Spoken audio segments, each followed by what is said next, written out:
اس باپ کے کلپ کا کے مطابق غیر شوہر کی بیوی کے ساتھ ناجائز تعلقات رکھ کر اس سے ہونے والی اولاد دوسرے کے سر ڈال دی گی. یہ ایک میرا کلپ بہت جہلم والی سرکار نے بھی بہت چلایا اور ریئیکشن کیا. جب سے میں نے اس ریئیکشن کا جواب دیا تو جہلم والی سرکار ایسے سانپ سونگتا ہے نا اس کو. جب جہلم والی سرکار مجھ پہ کوئی اعتراض کرے نا میرے کسی کلپ پہ, جب میں اس کا جواب ریکارڈ کرواتا ہوں تو اس کے بعد ایسا ہوتا ہے جیسے کچھ کیا ہی نہیں تھا نا, کوئی پھر جواب نہیں آتا. میں نے یہ مسئلہ بیان کیا کہ شوہر یہاں ہے, بیوی امریکہ میں ہے, ان کے بچہ پیدا ہو گیا تو وہ بچہ کیا ہوگا؟ حلال. یہ کہا تھا نا. اس پہ جہلم والی سرکار نے مذاق اڑایا, یہ دیکھو ان کے ہاں کرامتوں سے بچے پیدا ہوتے ہیں, شوہر یہاں ہے بیوی وہاں, پھر بھی حلال بچہ, یہ کیسے ہو گیا وغیرہ, بہت مذاق اڑایا ہے. اس کا میں نے جواب دیا تھا. اس جواب کے بعد ٹیپ لگا کے بیٹھ گیا, وہ چپ کر کے بیٹھ گیا. پہلا جواب حدیث سے, نبی صلی اللہ علیہ وسلم کے سامنے اس قسم کا کیس آیا ہے. آپ نے فرمایا الولد للفراش, بچہ اس کا ہوگا جس کی بیوی کا ہے. سمجھ رہے ہو کہ نہیں سمجھ رہے؟ بچہ کس کا ہے؟ یہاں احناف نے اور فقہا نے اپنی عقل کو حدیث پہ ترجیح دی, حدیث کو اپنی عقل پہ ترجیح دی ہے. بھائی اسلام آپ کو یہ پابند بنا رہا ہے کہ جب بیوی کے بچہ پیدا ہو گیا تو کسی کو اس پہ انگلی اٹھانے کی اجازت نہیں ہے. یہ ان کا ہیڈک ہے کہ یہ کیسے ملے تھے نہیں ملے تھے, یہ ان کا ہیڈک ہے, ہمارا ہیڈک نہیں ہے. کچھ چیزیں سد باپ کے لیے کی جاتی ہیں. باقی اب اس پہ ایک اشکال پیدا ہوتا ہے کہ کسی اور کا ناجائز بچہ آپ باپ کے کھاتے میں کیوں ڈال رہے ہو. اس کا میں نے جواب دیا تھا کہ کسی اور کو اعتراض کرنے کی اجازت نہیں ہے. جس کے کھاتے میں بچہ ڈالا جا رہا ہے اس کو اعتراض کرنے کی اجازت ہے. اس کو ہم نے کب منع کیا کہ باپ نہ انکار کرے؟ باپ کہہ دے کہ میرا نہیں ہے. انجینئر کیوں کہہ رہے کہ اس کا نہیں ہے؟ تجھے کیا پتا یہ چپکے سے جا کے ملے یا کرامت کے طور پہ ملے نہیں ملے, تمہیں کس نے بتایا؟ یہ میاں بیوی کا آپس کا معاملہ ہے, شریعت کہتی ہے ان کا آپس کا معاملہ ہے. یہ صرف شوہر کو رائٹ ہے کہ وہ یہ کہے کہ میرا بچہ نہیں ہے. شوہر کہہ نہیں رہا, اور توصیف الرحمان راشدی صاحب سعودی عرب سے کہہ رہے ہیں, اور جہلم سے علی مرزا کہہ رہا ہے کہ ان کا بچہ نہیں ہے. تو شریعت کہتی ہے ان کا معاملہ ہے, آپ کو بیچ میں کباب میں ہڈی بننے کی ضرورت نہیں ہے. کیوں؟ بخاری کی حدیث ہے الولد للفراش, بچہ کس کا ہوگا؟ جس کے بستر پہ, یعنی جس کی بیوی کے ہاں پیدا ہوا ہے. یہ اسی لیے تو نبی نے فرمایا تاکہ شک کے دروازے کیا ہو جائیں؟ بند. پھر شوہر کو شریعت نے یہ رائٹ دیا ہے کہ وہ بول سکتا ہے کہ میرا نہیں ہے.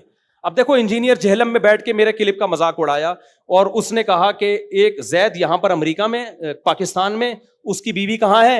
امریکہ میں, اور بچہ پیدا ہو گیا. تو انجینئر کہہ رہا ہے یہ اس کا تو ہو نہیں سکتا, 2 سال بعد پیدا ہوا, 2.5 سال بعد پیدا ہوا, تو ملاقات تو ہوئی نہیں. تو انجینئر صاحب میری بات کا جواب دو. آپ نے مذاق تو, کیونکہ آپ کے پاس علم بالکل بھی نہیں ہے, نالج تو ہے ہی نہیں آپ کے پاس, نہ شریعت کا پتہ, نہ قرآن کا, نہ حدیث کا. آپ جب کہہ رہے ہو کہ یہ اس کا بچہ نہیں ہے تو پتہ ہے شریعت یہاں تک نہیں رکتی. پھر شریعت کہتی ہے اس کا مطلب تم بیوی کو کہہ رہے ہو زانیہ ہے. کیا خیال ہے؟ صاف مطلب یہ ہوا کہ نہیں ہوا؟ تو سورہ نور کی آیتیں پڑھ لے کبھی بیٹھ کے نا, ترجمہ کر لے کہ جو کسی عورت پہ الزام لگائے کہ زانیہ ہے, تو شریعت کیا کہتی ہے؟ کتنے گواہ لے کر آؤ؟ 4. تو انجینئر تیرے ذمے ہے کہ جو عورت امریکہ میں 5 سال سے اور اس کا میاں پاکستان میں 5 سال سے ہے, اس عورت کے بچہ پیدا ہو گیا, میں تو کہہ رہا ہوں بھائی اسی شوہر کا بچہ ہے, تو میں تو بری ہو گیا کہ نہیں ہو گیا؟ کیا خیال ہے؟ اب شریعت مجھ سے پوچھے گی کیسے ہو گیا 5 سال, میں کہوں گا اللہ تو نے خود کہا ہے کہ میں اگر اس کو بولوں اس کا نہیں ہے, اس کا مطلب میں زنا کی تہمت لگا رہا ہوں, اور جو زنا کی تہمت لگائے شریعت کہتی ہے 4 گواہ لے کر آؤ. تو اللہ میرے پاس تو 4 گواہ ہے نہیں, اور تو نے خود ہی سورہ نور میں کہا 4 گواہ نہیں لائے گا تو 80 کوڑے تیری کمر پہ لگیں گے. تو میں تو کوڑے بچا کے نکل آؤں گا آرام سے. بھائی یہ ان کا ہیڈک ہے, کیسے ملے نہیں ملے مجھے کیا پتا, کوئی جن چڑیل لے گئی ہوگی نہیں لے گئی ہوگی ہمیں نہیں پتا بھائی, میں بچ جاؤں گا آرام سے. انجینئر نہیں بچے گا, پھنسے گا چوڑے میں. اور توصیف الرحمان صاحب نے بھی اس مسئلے میں مذاق اڑایا, وہ بھی نہیں بچیں گے. تو اس لیے میں کہتا ہوں ان لوگوں کے علم میں عمق کہتے ہیں گہرائی کو, بالکل بھی نہیں. سرسری چند کتابیں پڑھ کے علم حاصل کرتے ہیں یہ لوگ. اچھا, تو انجینئر کہے گا کہ بھئی یہ اس کا بچہ نہیں ہے, تو اس کا مطلب شریعت کیا کہہ رہی ہے؟ آپ نے فلاں کی بیوی کو زانی کہا ہے, یہی کہا ہے نا, تو آپ 4 گواہ لے کر آؤ. آپ کو گواہ نہیں ہے میرے پاس, تو شریعت کہتی ہے سورہ نور میں اللہ نے کہا ہے کہ جو کسی عورت کو زانیہ کہیں یا مرد کو, کتنے گواہ لے کر آئیں؟ 4. اگر وہ 4 گواہ نہیں لاتے تو اللہ نے کیا کہا کہ ان پر الٹا حد قذف جاری ہوگی جو 80 کوڑے بنتی ہے. فجلدوہم 80 جلدہ, پورے کوڑے گن کے بتائیں اللہ نے, ٹوٹل کتنے مارو کوڑے؟ 80. سمجھ رہے ہو کہ نہیں سمجھ رہے؟ 80 کوڑے مارو اس کے, جو کسی کو زانیہ کہہ رہا ہے. اللہ نے تو پردہ ڈال دیا بھائی, چھپاؤ. آپ یہ کہہ سکتے ہو اس شوہر کا کیا قصور ہے یار, وہ تو کہے گا میرے کھاتے میں ایک بچہ ڈالا جا رہا ہے, میرا تو نہیں ہے.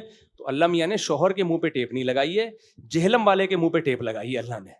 جہلم کو بیچ میں کودنے کی اجازت نہیں, جس کا ہے وہ بولے, اس کو پتا ہے کہ میرا ہے یا نہیں ہے. ہم تو فرضی تعویل کرتے رہیں گے, جن لے گیا, کرامت ہو گئی, کچھ بھی ہو.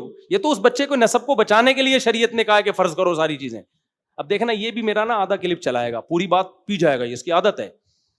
تو جو شوہر ہے وہ کہے گا کہ یہ میرا بچہ نہیں ہے, اسلام کہے گا آپ کو رائٹ ہے, آپ جائیں عدالت میں اور بولیں یہ میرا بچہ نہیں ہے. کورٹ کہے گی اس کا مطلب سیدھا سیدھا یہ آپ اپنی بیوی کو کیا کہہ رہے ہو؟ زانیہ, بدکار کہہ رہے ہو. آپ کہو گے نہیں بدکار نہیں کہہ رہا میں. اسلام کہے گا, جج کہے گا کم بخت جب تو کہہ رہا ہے میرا بچہ نہیں ہے تو کیا اس نے بلوٹوتھ سے ڈاؤن لوڈ کیا ہے؟ اس کا مطلب زنا کیا ہے اس نے, سیدھا سیدھا زنا کی تہمت لگا رہے ہو. تو جب زنا کی تہمت لگا رہے ہو تو آپ 4 گواہ لے کر آؤ. آپ کہہ سکتے ہو میری بیوی ہے, میں 4 گواہ کہاں سے لے کر آؤں؟ تو پھر شریعت نے شوہر کو یہ رائٹ دیا کہ ٹھیک ہے تمہاری طرف ہم غلط بچہ منسوب نہیں کریں گے, تم اس کو ایکسیپٹ کرنے کے لیے تیار نہیں ہو, تمہیں پتا ہے تمہارا نہیں ہے, تو تم 4 قسمیں اٹھاؤ. لعان جسے کہتے ہیں, کیا کہتے ہیں؟ لعان. بیوی کو بھی کورٹ میں بلایا جائے گا, شوہر کو بھی. شوہر 4 قسمیں اٹھائے گا سورہ نور میں, اور اٹھا کر کہے گا کہ مجھ پر اللہ کی لعنت اگر میں جھوٹ بول رہا ہوں. یعنی 4 قسمیں پہلے اٹھائے گا, 5ویں دفعہ میں کہے گا والخامسۃ ان لعنت اللہ علیہ ان کان من الکاذبین, اگر میں جھوٹ بول رہا ہوں مجھ پر اللہ کی لعنت. پھر عدالت عورت سے کہے گی کہ بھائی تمہارا شوہر نے تمہیں زانی کہا ہے, تم کیا کہتی ہو اس بارے میں؟ اگر وہ اقرار کر لیتی ہے میں نے زنا کیا ہے تو پتھروں سے مار کے اس کو ہلاک کیا جائے گا, رجم کیا جائے گا. سمجھ رہے ہو؟ کیونکہ شادی شدہ عورت ہے اور اس نے زنا کا اقرار کر لیا. اور اگر وہ اقرار نہیں کرتی تو اس سے کہا جائے گا آپ پھر 5 قسمیں اٹھاؤ, 4 دفعہ یہ کہو اور 5ویں دفعہ میں کہو والخامسۃ ان غضب اللہ علیہا ان کان من الصادقین, اگر میرا شوہر سچا ہے تو مجھ پر اللہ کا غضب نازل ہو. اس تفصیل کے بعد جا کے اس بچے کو شوہر سے, کاغذ سے شوہر کا نام نکالا جائے گا. سمجھ رہے ہو؟ انجینئر نے بیٹھے بیٹھے وہیں سے اس کو نکال دیا میاں کے, اور کوئی دلیل نہیں ہے. اور پھر حنفیوں کا مذاق بھی اڑایا, کرامتی بچے پیدا ہوتے ہیں. اس لیے کہتا ہوں یہ کمبخت زہر کا پیالہ 100 دفعہ پی کے نا 100 دفعہ الٹی کر دے گا, لیکن میرے سامنے بیٹھے گا نہیں کبھی. تو یہ پھینک رہا ہے, پھینکتا رہے گا وہاں بیٹھ کے, پھینکتا رہے گا, لوگوں کو گمراہ کرتا رہے گا. اور اس کے جو فین اور جو اس کے جو اسٹوڈنٹس ہیں, بڑے بڑے بے شرم ڈھیٹ ہم نے دنیا میں دیکھے. خدا کی قسم اس کے اسٹوڈنٹ سے بڑا ڈھیٹ اور بے شرم ہم نے کبھی بھی نہیں دیکھا. انہوں نے فرض کر لیا ہے کہ ہمارا پیر جو ہے نا اس کی کتنی دفعہ وہ ذلیل نہیں ہوگا کبھی بھی. سمجھ رہے ہو کہ نہیں سمجھ رہے؟ عدالتی خلا پہ نا اس کے ایک فین کا, پہلے میرے خلا پہ کہ سے پہلے اس کے ایک فرینڈ, اس کا ایک اسٹوڈنٹ تھا, اس نے ایک ویڈیو بنائی. ویڈیو بنا کے اس نے کہا کہ مفتی طارق مسعود صاحب نے دعویٰ کیا ہے میں خلا کا مسئلہ قرآن و حدیث کی روشنی میں بیان کروں گا. اچھا ہے ذرا مفتی صاحب کے بھی دلائل آ جائیں. بالکل وہ اسٹائل نہیں ہوتا, دیکھتے ہیں کیا ہے, ہمیں بھی تو پتا چلے. دلائل آ گئے نا, اچھا اس نے کہا پھر میں ری ایکشن ریکارڈ کرواؤں گا جب مفتی صاحب کا کلپ آئے گا. کلپ آیا, کئی کمبخت کا دوبارہ ری ایکشن بولو. میں نے کہا یہ سارے ایک ہی جیسے ہیں. چپ کر کے بیٹھ گیا اس کا اسٹوڈنٹ بھی. بولنا بھائی, تو اب تو کچھ تو منہ سے نکالنا بھائی تو یہ سارا چٹے بٹنے. مجھے ایک بات یاد آتی ہے, دیکھو ایک عامل تھا, وہ کیا کرتا تھا, وہ اپنے بال دیتا تھا کہ تاکہ اس پہ دم بم کر کے نا اس کو پتہ نہیں فلاں فلاں کرو, کچھ جادو کا علاج ہوگا. تو پڑیا میں بال دیتا تھا, لوگ سمجھتے تھے تبرک کے سر کے بال ہیں. ہمارے ایک استاذ نے بتایا کہ وہ کہتا ہے میں اپنے زیر ناف بال دیتا ہوں ان کو. تو انہوں نے کہا یار یہ تو بہت گندی حرکت ہے, آپ کیا دے رہے ہو ان کو؟ وہ عقیدت میں آ رہے ہیں, سر کے بال وہ سمجھ کے لے کے جا رہے ہیں, آپ گندی جگہ کے بال دے رہے ہو. کہہ رہے ہیں جو اللہ کے در کو چھوڑ کے میرے پاس آئے نا اس کمبخت کی یہی سزا ہونی چاہیے. تو جو علماء کو چھوڑ دے نا, جو علماء کو چھوڑ دے, تو ان کمبختوں کا پھر مقدر یہی لوگ ہیں کہ وہ لوگ جن کو قرآن پڑھنا نہیں آتا, قرآن کے ترجمے صحیح نہیں کر سکتے, عربی کی ایک عبارت بغیر اعراب کے نہیں پڑھ سکتے, وہ ایسے لوگوں کو ابو حنیفہ اور امام شافعی پہ بھی ترجیح دیتے ہیں. سمجھتے ہو؟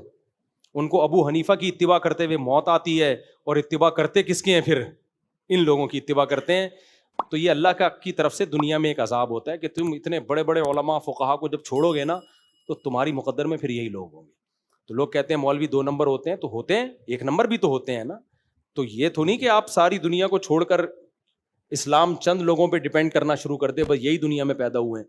تو اس لیے ہم تو بار بار کہتے رہتے ہیں کہ ان کے دلائل ان کے بند کمرے کے اندر ہی ٹھیک ہوتے ہیں, اور وہیں خود ہی بالنگ خود ہی بیٹنگ, بالنگ بھی خود ہی کراؤ اور بیٹنگ بھی خود ہی کراؤ, اور ریفری بن کے فیصلہ بھی خود ہی کرو, نو بال تھی یا وائٹ بال تھی, یا چوکا ہے یا چھکا ہے.